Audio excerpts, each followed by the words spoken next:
نقول بسم الله الرحمن الرحيم والصلاة والسلام على أشرف خلق الله أجمعين سيدنا محمد صلى الله عليه وسلم وعلى آله وصحبه أجمعين.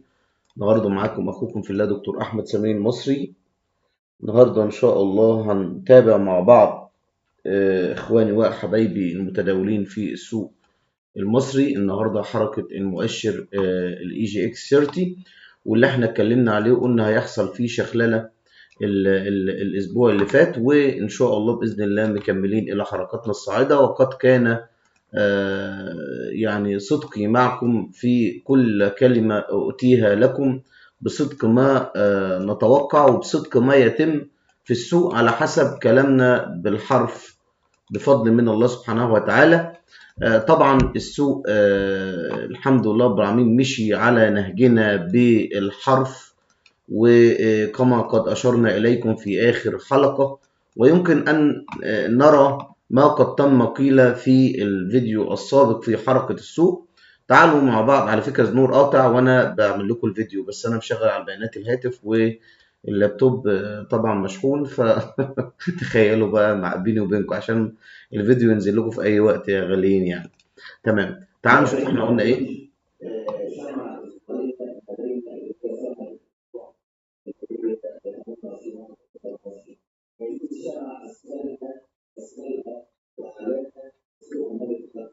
تمام، وقلنا ان دايما حركة السوق فيه ضعف ولازم ينزل تاني ياخد عزم من تحت عشان الحركة الحالية الضعيفة ديت. واحنا اللهم لك الحمد قد اشرنا بهذا الكلام من قبل، وان كنت افضل انه كان ينزل لل26,000 عشان ما يقعدش يتلاعب بنا التلاعب للأسف اللي ممكن نقدر نقول عليه يعني حقير في هذا التلاعب، لأن الآن يعني لسه لم يتم اختراق هذا الشكل الفني اللي عندنا والترند.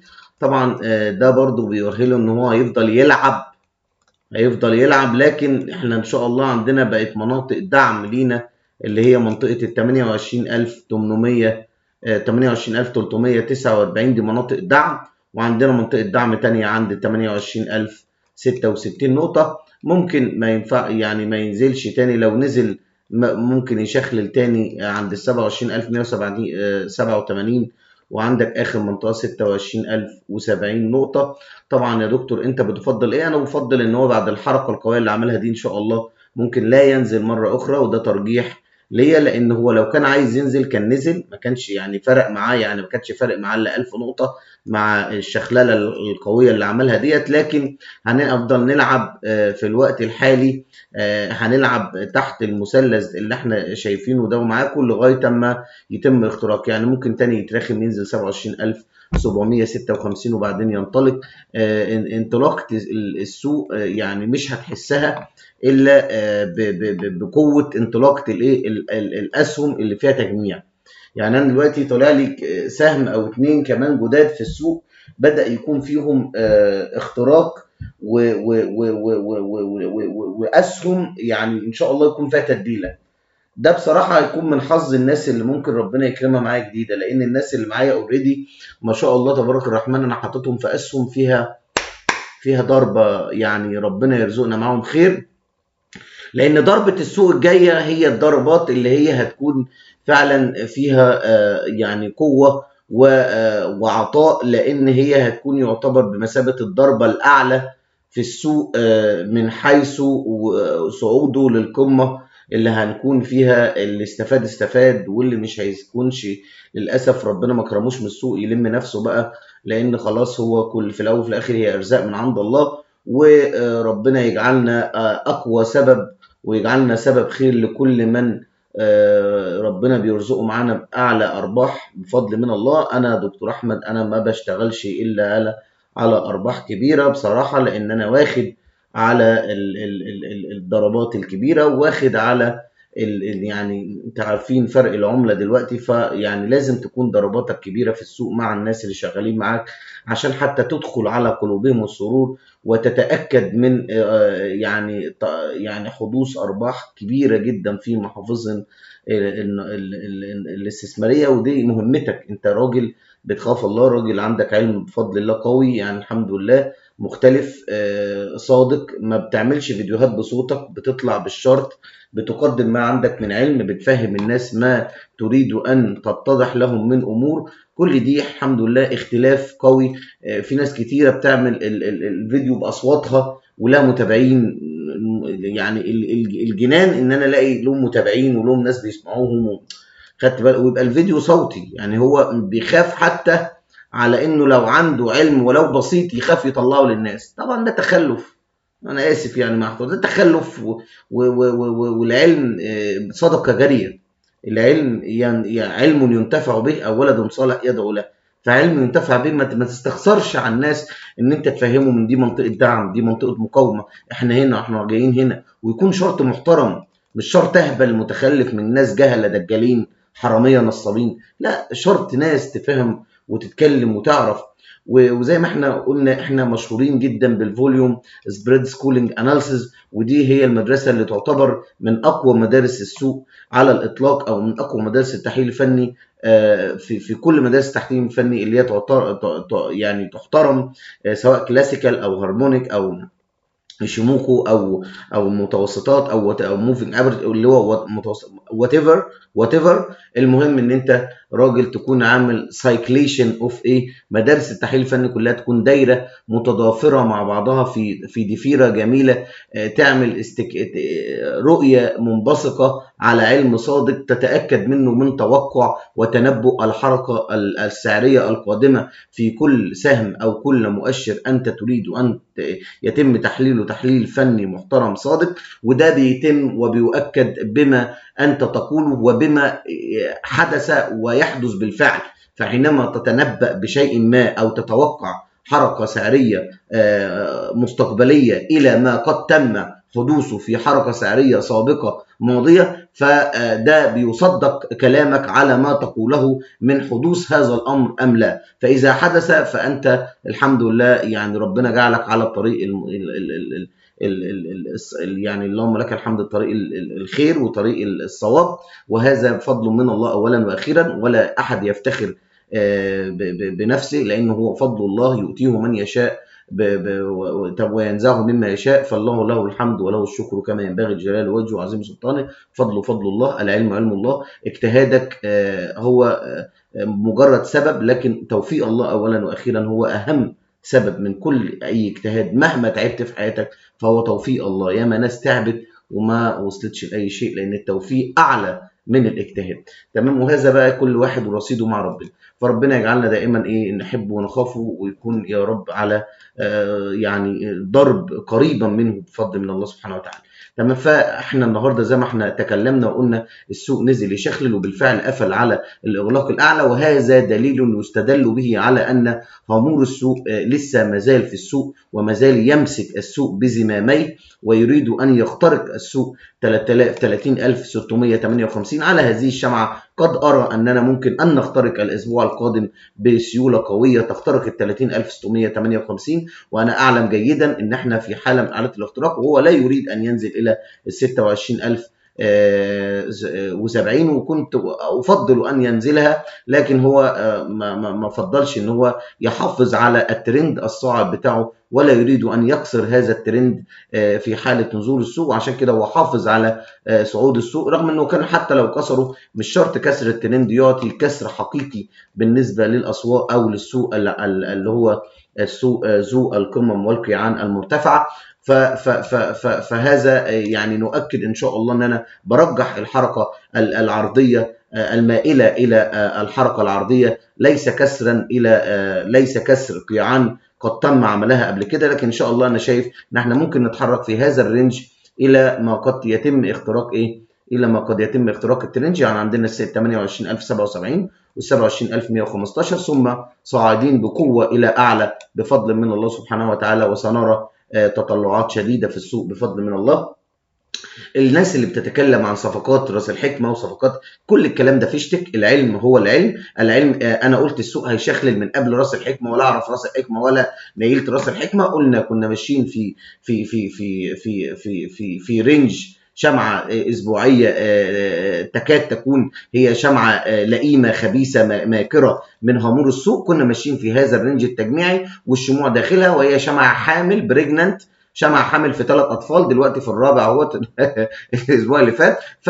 ده مجرد لعب، قلنا لازم ننزل ناخد عزم من أسفلها، وقد تم بالفعل الشخللة، وإن شاء الله صاعدين إلى المستويات المستهدفة بإذن من الله. فاحنا قلنا زي ما احنا قلنا كده، السوق إما أن ينزل أو يمشي في اتجاه عرضي.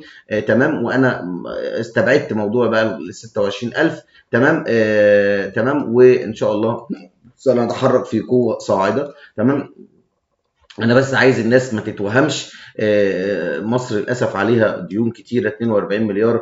فيعني الازمه يعني ان كانت مسكن، مجرد مسكن، فهذا لا يعني ابدا. العلم بيقول ان السوق لسه فيه صعود، العلم بيقول ان لسه فيه تضخم قادم بقوه، العلم بيقول ان لسه في صعود في السوق، والاسهم معينه لها طفرات قادمه جايه باذن من الله. فانا يعني اعلم ما اقول، وانا على درايه كامله جدا من اتجاهات السيوله بتاعه الفوليوم، لان الفوليوم لا يكذب ابدا.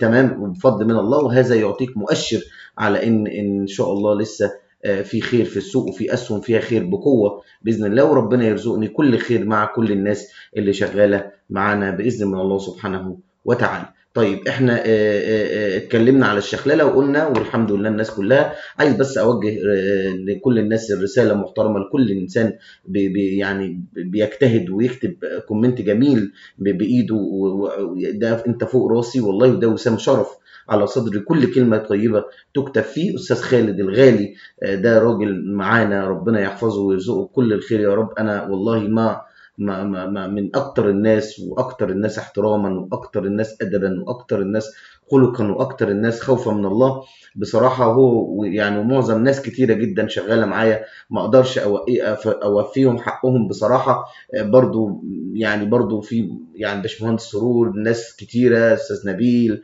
ناس كتيره جدا جدا. انا يعني من كترها انا مش هعرف اوفيهم عددهم، لكن الناس اللي انا ما ذكرتش اساميهم دول والله العظيم برضو ناس في قمه الادب والاحترام والمحبه، وكتير ناس منهم بصراحه ربنا يرزقني معاهم كل خير، شافوا مني خير، وان شاء الله الخير اكتر اكتر الايام القادمه باذن من الله سبحانه وتعالى. طيب احنا هنتكلم على الاسهم اللي تم النهارده هنتكلم فيها. عندنا ابو قير، عندنا عطاقه احنا اتكلمنا فيه، وهنشوف برضو بص عليه تاني.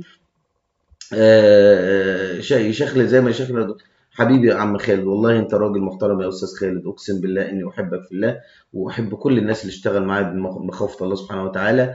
عايزين كيما حاضر، غبت علينا وضك والله غصب عني، لان انا السوق بيمشي على كل كلمه اقولها، فما مش محتاج ان انا اطلع كتير، يعني انا مش من الناس. لكن اتمنى من الله بس ان القناه تنتشر، لان الناس يعني عيني يكون عندها علم قوي، علم صادق، يعني الناس تفهم السوق رايح فين وجاي منين. في انت غيرك بتستفيد، عندك حد الحمد لله ربنا وقعك فيه زي، اللهم لك الحمد، هذا فضل الله اولا واخيرا، فتعرف الدنيا رايحه فين وجايه منين. وعندنا صدق فيما نقول، وفي صدق فيما نتوقع. غيرك ما يعرفش، غيرك ماشي ورا دجالين، ورا جهله، ومش عارف السوق رايح فين ولا جاي منين. بيبقى مطمن لو حد قال له السوق رايح فين وجاي منين، يهمه جدا تحليل السوق.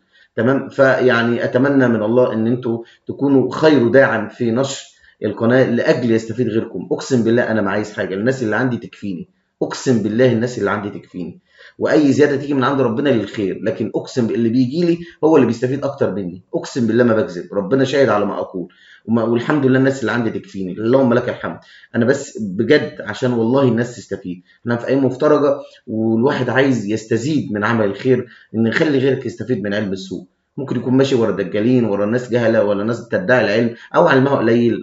الناس اللي عندها علم ولو علمها قليل وعلم حقيقي والله فوق الراس، والله العظيم فوق الراس. اما الناس بقى للاسف الجهله الكذابين الافاقين اللي بيدعوا العلم وهم عندهمش اي علم، دول ربنا ينتقم منهم، ربنا بجد ينتقم منهم، ويرزقهم على يجعل تدبيرهم في تدميرهم، ويقلب الدائره عليهم. الناس دي بتخسر الناس اموال كتيره جدا، وهم اصلا جهله ويدعوا العلم.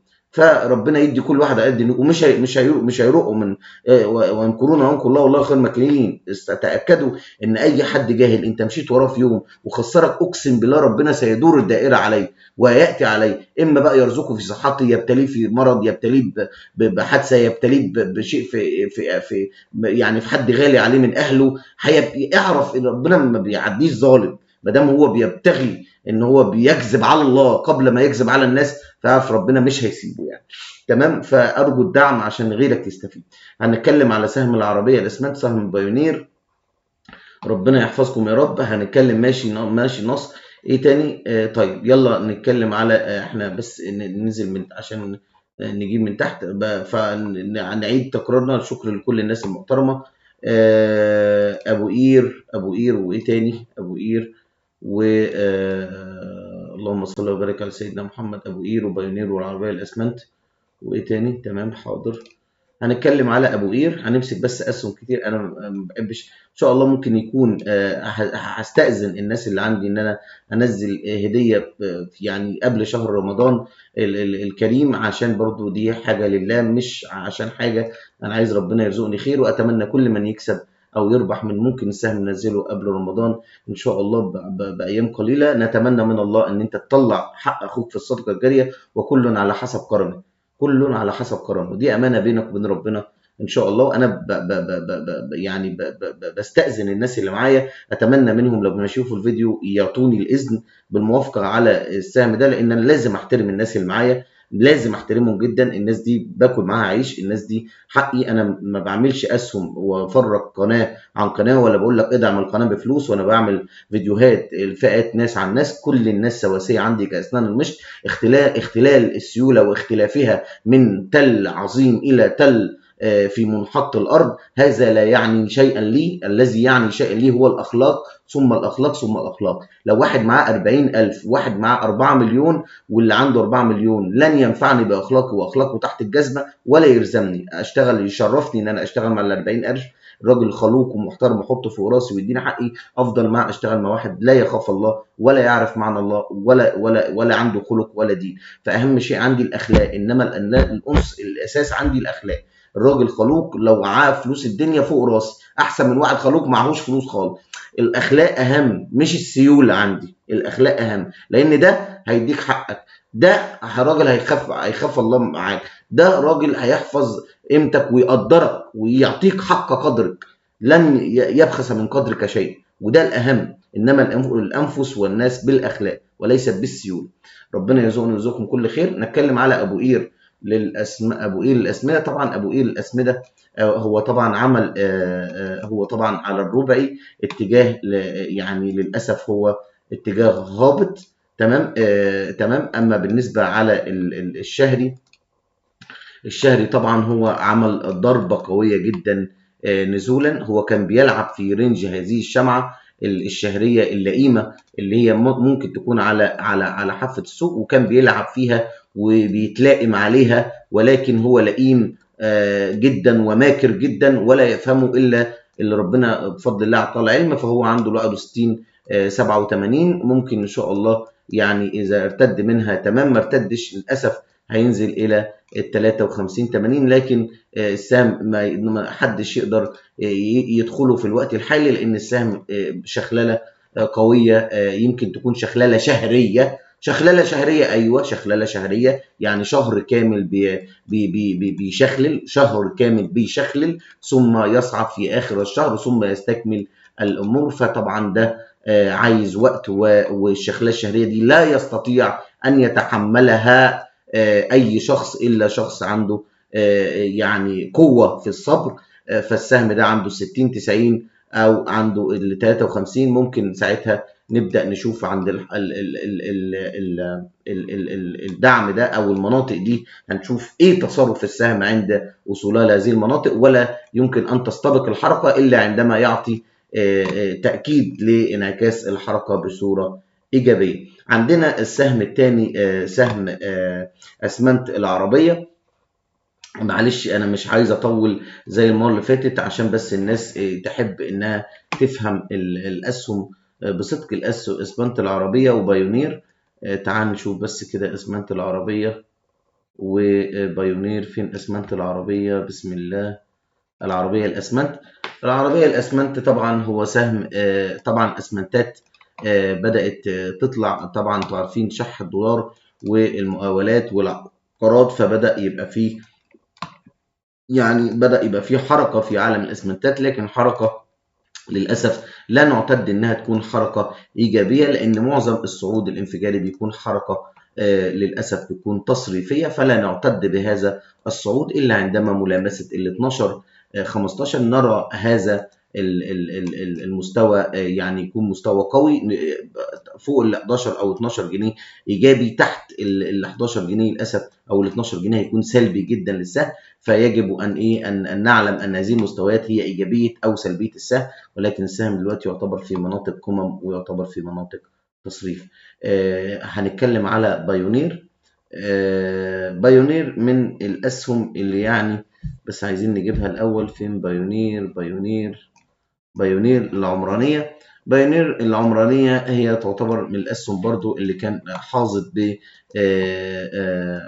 بحظ من الصعود في السوق، ولكن دلوقتي هي في اتجاه تصحيحي سلبي قوي. عندنا أهم مستوى لبايونير ال 92 قرش، لا تكسر، لو كسرت هتبقى السهم في اتجاه سلبي جدا. تمام. فوقيها يعتبر السهم إلى حد ما، فتماسك السهم عند 92 قرش مهم. تحتها للأسف السهم هيكون سلبي جدا جدا للسهم، فبرضه السهم لسه في مناطق نزول لا نتأكد منه في مناطق الصعود. ايه تاني مطلوب مننا؟